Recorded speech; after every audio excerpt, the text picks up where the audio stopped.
into space with the football in their hands. That's why sometimes you just swing it out to your runner, get him out in the flat, and let him have a chance to make people miss an open field. Takes this one across the 35 to the 36, a gain of about 4. Barry Church, the strong safety, the one to get him down. And this defense looks for one more stop here on third after the run. They'll run it now out of the gun. And he's got the first before he's brought down at the 39-yard line. 3 yards there, good enough to keep the drive moving. I always appreciate runners who understand situations. That was just 3rd and inches. No reason to dance around in the backfield and try and break off a bigger play. Just go pick up the first down, and that's exactly what he did. Now it's the all-purpose back. This is Darren Sproles. And he gets this one to midfield before he's brought down. A nice pickup there of 11 yards, and it'll move the sticks. I thought guys that were over 30 weren't supposed to run the football this well in the National Football League. How about that veteran leadership, a big-time run, combined with some nice blocking by his offensive line, showing that the ins and outs of being a veteran. Looking for Green. Beckham, and it's intercepted. Picked off by Morris Claiborne. And the return out shy of midfield to the 46-yard line. Well, when someone other than the quarterback is throwing the football, it's either beautiful or a disaster, and here it was the latter. Nowhere in between, right? You're exactly right. It takes some fortitude to call that type of a play, but when it doesn't work, oh boy, you wish you hadn't. It'll be a 3-yard gain, and that'll bring up 2nd down. Got to give credit where it's due. Really nice defense on that play. The pitch and catch was successful, but not any run after it. Let's go! Flex round! Flex round! Flex round! Flex round! Prescott now on 2nd down. Jason Witten, the intended target. 3rd down here. Oh, man, that was close. The opportunity to change momentum, big play, right in his hands, unable to come down with it. A sigh of relief, no doubt, on offense if that fell harmlessly to the ground. And the Eagles will go with an extra DB here as they prepare for a stop on 3rd. Thinking pass all the way. He completes it to Bryant. And he's taken down at the 43, but not before picking up the first. I don't care how many times we see it. I still get a kick out of watching quarterbacks and receivers do the pass tree in pregame warm-up. But I always remember that when we go to practices, we see that after practices as well. They really tune it up, don't they? They tune it up. They know why they do it for these situations. First down. And they build that trust, and that's why they're able to find him in this type of a situation. And nearly picked off. Surprising to see a defender of his caliber let it get away, but it does get away, and it's 2nd down.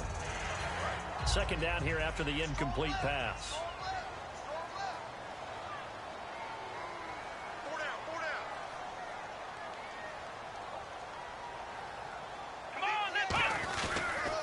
Now the first carry for Ezekiel Elliott. And very little there. He might have gotten a yard. Yeah, I think he got a yard to the 41. Give the tackle that time to Rodney McLeod. A touchdown apiece here. Sitting alongside Charles Davis, I'm Brandon Gaudin as it is Cowboy football to begin quarter number 2. They're staring up at a 3rd and 9 to start.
Play fake. Here's Prescott. Hit as he throws there, incomplete. Cole Beasley, the intended target, and it's 4th down. 3rd down is a down. Both sides know they absolutely have to win, and the name of the game for the defense is pressure on the quarterback. But pressure on the quarterback with contact, that's how you end up winning it. And a tough ask here. They're going to go for it on 4th down and 9. Throwing, Prescott. Out left side here to Bryant. And he's going to get the 1st down as they bring him down at the 23.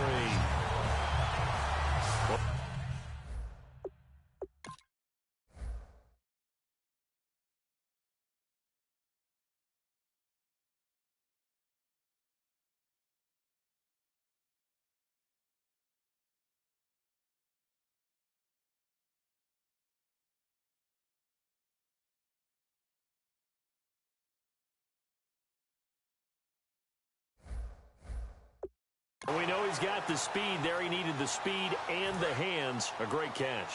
And because of that speed, you have to respect it as a defender. So you have to either play off or make sure you're somehow in contact with him. And he's able to do exactly what you said. Use the speed to his advantage and go up and get the football. That's a big-time play right there. After all the preparation, all the practice, a play like that will absolutely break your heart. They had everything they wanted, just unable to complete it. In the end zone, a big-time drop. One man in the backfield, Elliott. Looking to throw, Prescott. And now a fumble. The ball's out, but this will get out of bounds, so possession will stay the same. And I have to admit, partner, that I've often thought that I don't like this rule, where the offensive player fumbles the ball, it goes out of bounds, and they get to keep it. That's just because you're a defensive guy. That's why you don't like it. Yeah, you're right. It is a slanted view, isn't it? But this is where, for the offensive team, the sideline is their friend. Usually it's not there for him. Yeah, exactly right. I actually played for a guy in college. You know what he used to name the sideline? Sammy. Sammy sideline, and use him well. Great play there off the end. Question, Charles, in a 4-3, you hear about the D tackles a lot. What's the role of the ends? What they want to do is control the edges of the defense. And you always hear about an offense talking about setting the edge in the running game. Well, the defense wants to do exactly the same thing. In the defensive end, often against an offensive tackle, sometimes a tight end, they can't let themselves get a hook and let a running back get outside, because if they do that, that hurts the integrity of the defense overall. My man, the encyclopedia. No, bottled up, fumble. It's out, it's loose. And a big turnover there as his guys will get the football back. We'll give some credit to the defense. They forced the big play, knocked the ball free from him, but it's a cardinal sin by the quarterback. Know where you are on the field, and he just gave up at a minimum 3 points. Instead of getting down, takes the contact. The turnover ensues. It's a 7-yard carry to set them up with a 2nd and 3. You know what really fires up offensive linemen? When the guy that is carrying the ball behind them can create his own space and break a tackle along the way.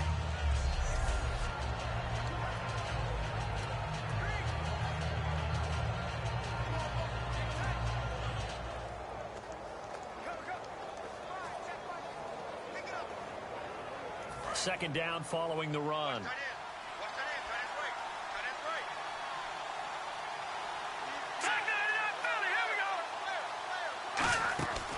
They'll run it now out of the gun. Only 3 there on the pickup, but that's enough to move the chains. So many teams want to throw the ball in this situation nowadays, but I love watching a team that has enough confidence to go ahead and run the football in that situation. That's almost a tendency breaker.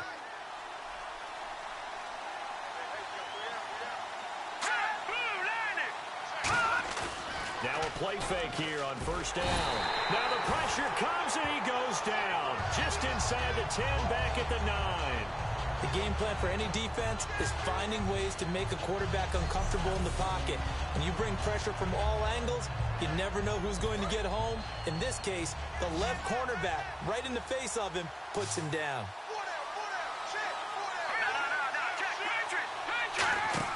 They go play action for Matthew. Under pressure, they got him again.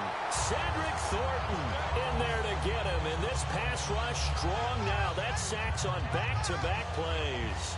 Well, this is what happens when you get behind the chains, as people like to say. When you have obvious passing situations, hard to vary it up and fool the defense. And you hate those situations if you're an O-lineman, right? Oh, without a doubt, because you just know they're coming, and you never know exactly. Oh, and this is going to wind up a safety. So troubles here offensively. I tell you, the noise in this dome, that has got to make it harder for these guys to hear. Sometimes I find myself shouting up here. But you're right. If you can't communicate well or get off the snap count properly, it can cause big problems, and this qualifies as a big problem. Now Dak Prescott of the offense heading back onto the field.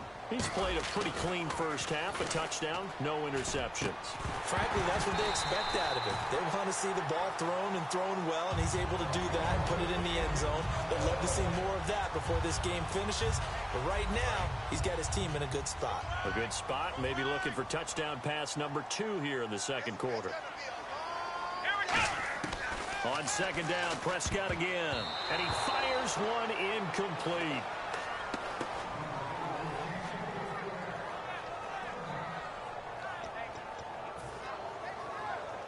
Offense trying to avoid stalling out, facing a 3rd and 10. Bryant, the lone receiver, left. On 3rd down, it's Prescott. Got a man, it's complete. Williams. A big play there on the catch and run. 57 yards. Coaches really don't care from what position they get this, but run after the catch ability, rack ability, is often the difference between winning and losing and changing field position. And this one's incomplete.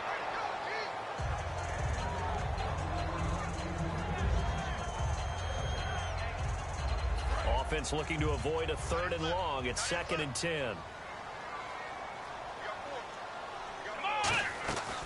They'll run it now out of the gun. And they'll go backwards here, losing yardage to the 14. So he loses 3 yards there. Now 3rd down. And they've got an extra defensive back out there now on 3rd and 13. 2 minutes to play here in the first half. We're back to Arlington right after this timeout. A reminder coming up at halftime, Larry Ridley will join us from Orlando with our halftime report, but business to take care of before that. And this is going to be incomplete. And that was a nice play. He knocked it away, but obviously you want the interception in this situation. You want to take away any chance that they have any decision to make on 4th down. But things happen so quickly in the end zone in this compressed area of the field that you're just happy to knock it away and not allow a touchdown. So they were able to move the ball into the red zone, but they'll wind up coming away with just 3. Yeah, 32-yarder. That's equal to an extra point nowadays, and those are no problem for an NFL kicker. Now after the field goal, Bailey will kick it away. Fielded about a yard deep. And he'll take this one near the 25, call it the 26-yard line. It's time for our player spotlight right now as we get a look at Carson Wentz. And I guess the question,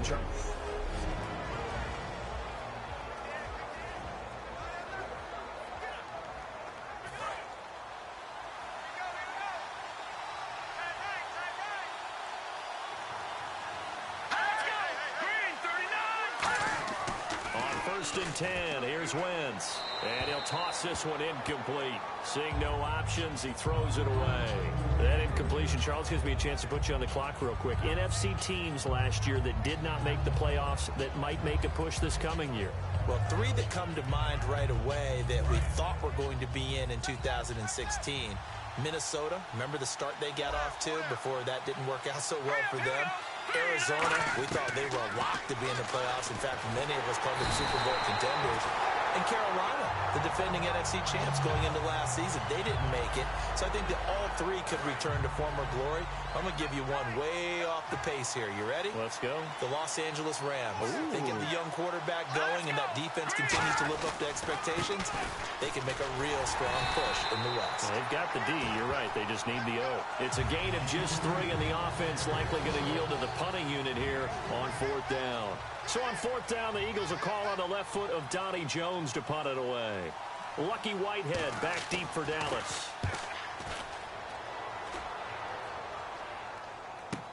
That's taken on the 25. 51 yards on the punt there. And possession will change here with very little time remaining until halftime.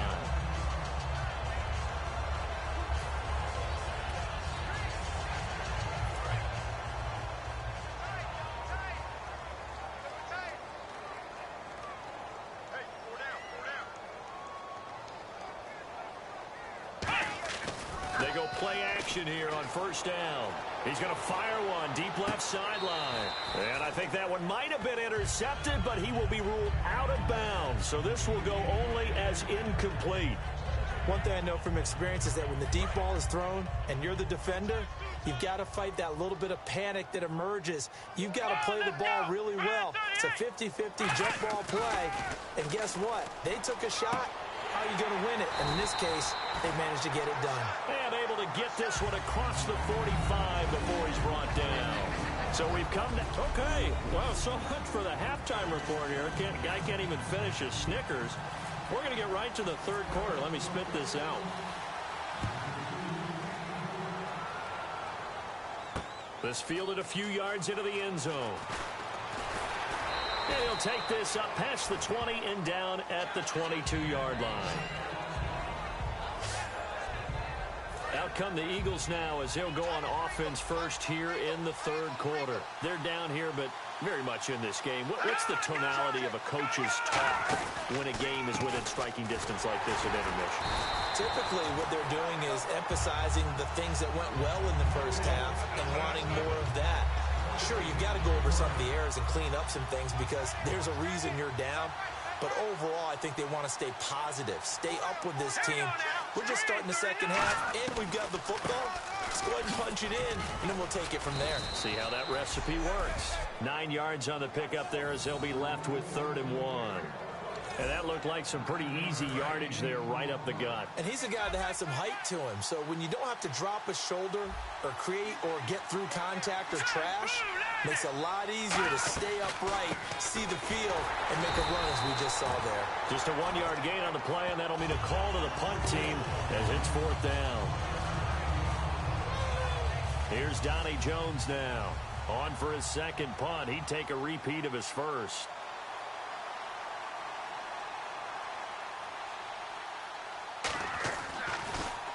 He gets this one away, and boy, it's another boomer. Taking it about the 16. Give him 11 yards that time on the return. And out will come the offense as they take over. Now we take a glance at the offense as they work their way back out for their first possession of the second half. They have the lead here. Well, we talk a lot about pregame speeches. What are halftime speeches like?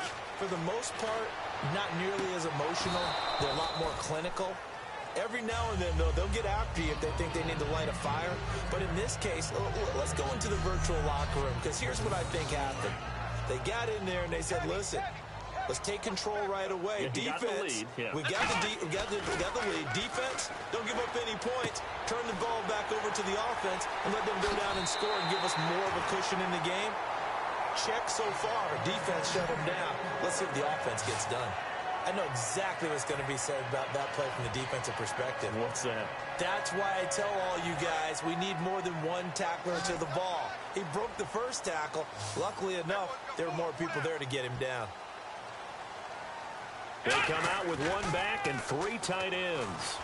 And it pops free. The collision there jarred the ball loose and brings up 2nd down. We know it's not an easy job to go out and catch passes when people are trying to tackle you and knock the ball away. But the bottom line is, that's a pass he's got to have and a pass he should have caught. And Escobar has it left side. And he gets this inside the 35-yard line. So much goes into a successful play, doesn't it? How about that play action there? Freezing the defense just enough to swing the tight end free downfield for the completion.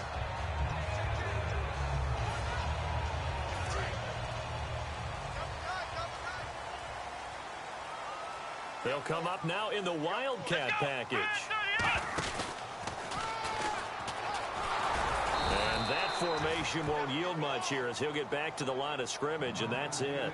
Call it no gain on the play, and it'll be second down. Nice job there defensively to clamp down because really they've been on their heels this drive. Agreed, and they really needed that one for confidence, just to feel a little bit better. But I don't know if I would be daunted by them stopping me on one run. This drive is trying here for Bryant, and it's intercepted. Picked off by the veteran Leonis McKelvin. And his guys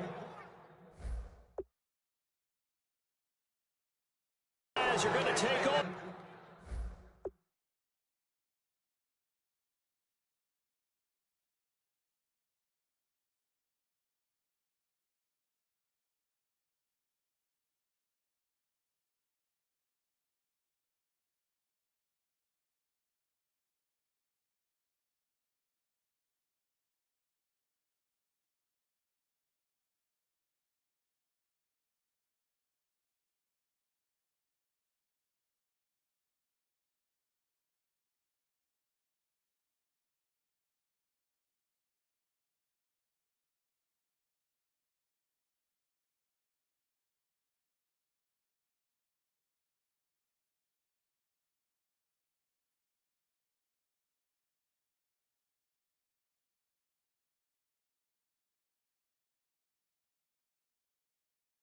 At the 34-yard line. And out now come the Eagles. And a tight game after punting last time. See if they can get something going on this drive. as they head to the field now, with the game this close, you've got to feel there's a sense of urgency for them going on offense right now. But they have to do it without letting panic creep in and affect their play.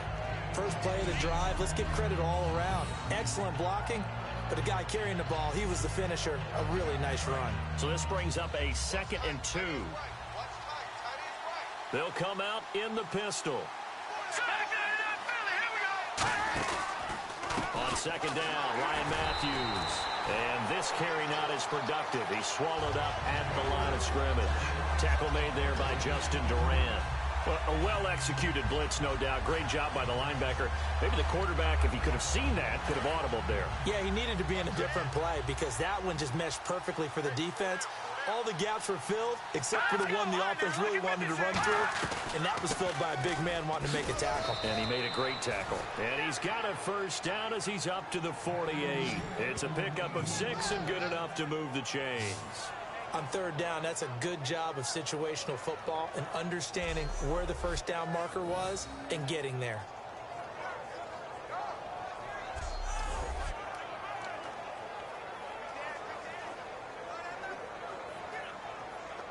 Offense comes to the line now, 1st and 10.